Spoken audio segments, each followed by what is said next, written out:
Hi hello வணக்கம் and welcome to my channel success friendly.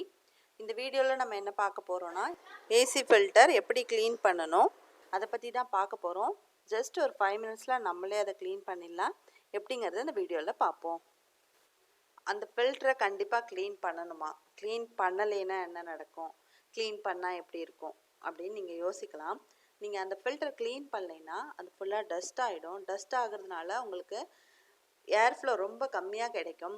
Air flow கம்மியாக கிடைச்சா chillness வராது. உங்கள் ரூமில் நீங்கள் எவ்வளோ நேரம் தான் ஏசி போட்டிருந்தாலும் அந்த சில்னஸ் வந்து அவ்வளோ சீக்கிரம் வராது. நீங்கள் ரொம்ப நேரம் ஏசி ஓடுறதால உங்களுக்கு பவர் சேவ் பண்ண முடியாதுங்க. இதனால் சிலருக்கு டஸ்ட் அலர்ஜி வரவும் வாய்ப்பு இருக்குது. ஸோ ரொம்ப சுலபமாக நம்ம வீட்டில் நம்மளே இதை பண்ணிடலாம். இதுக்காக நீங்கள் வேறு யாரையும் கூப்பிட்டு இந்த ஏசி ஃபில்டர் க்ளீன் பண்ணுறதுக்காக செலவு பண்ணணும்னு அவசியம் இல்லை. இதை ஈஸியாக வித்தின் 5 மினிட்ஸில் நம்மளே பண்ணிடலாம். இப்போ நான் எங்கள் வீட்டு ஏசியில் எவ்வளோ டஸ்ட் இருக்குன்னு உங்களுக்கு காமிக்கிறேன். இதில் தெரியும்னு நினைக்கிறேன்.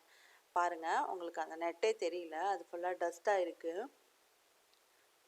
ஸோ இதை தான் இப்போ நம்ம க்ளீன் பண்ண போகிறோம். இதில் இது ஒரு லாக் மாதிரி இருக்குது பார்த்தீங்களா, அதை நீங்கள் எடுத்தீங்கன்னாலே உங்களுக்கு வரும். ரெண்டு சைடும் இருக்குது. ஸோ அதை எடுத்துட்டு ஜஸ்ட் நீங்கள் மேலே தூக்குனீங்கனாலே அந்த ஃபில்டர் தனியாகவே கலண்டு வரும். உங்கள் வீட்டில் ஓல்டு டூத் ப்ரஷ் வச்சுருப்பீங்க இல்லையா, ஸோ அதுலேயே இது நீங்கள் க்ளீன் பண்ணிடலாம். நீங்கள் ஜஸ்ட் அதை வச்சு அந்த டூத் ப்ரஷ் வச்சு உங்களுக்கு இப்படி பண்ணிங்கனாலே அது எல்லாமே கொட்டிடும். ரொம்ப நிறைய டஸ்ட்டு இருந்ததுன்னா நீங்கள் ரன்னிங் வாட்டரில் வாஷ் பண்ணலாம். வாஷ் பண்ணி காய வச்சுக்கலாம். ஸோ இப்போ பார்த்தீங்கன்னா எவ்வளோ க்ளீனாக இருக்குதுன்னு தெரியும். ஸோ நாங்கள் திருப்பி அதே மாதிரி லாக் போட்டு ஃபிக்ஸ் பண்ணிட்டோம்.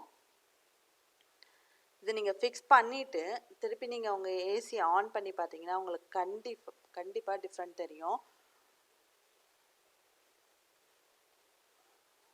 இப்போ நீங்கள் ஆன் பண்ணி பாருங்கள், உங்களுக்கு அந்த ஏர் ஃப்ளோ வந்து கண்டிப்பாக இன்க்ரீஸ் ஆகிருக்கும். இந்த வீடியோ உங்களுக்கு பிடிச்சிருக்குன்னு நினைக்கிறேன். இந்த வீடியோ உங்களுக்கு பிடிச்சிருந்தது, யூஸ்ஃபுல்லாக இருந்ததுன்னா இந்த வீடியோவை லைக் பண்ணுங்கள், ஷேர் பண்ணுங்கள், கமெண்ட் பண்ணுங்கள், சப்ஸ்கிரைப் பண்ண மறந்துடாதீங்க. தேங்க்ஸ் ஃபார் வாட்சிங்.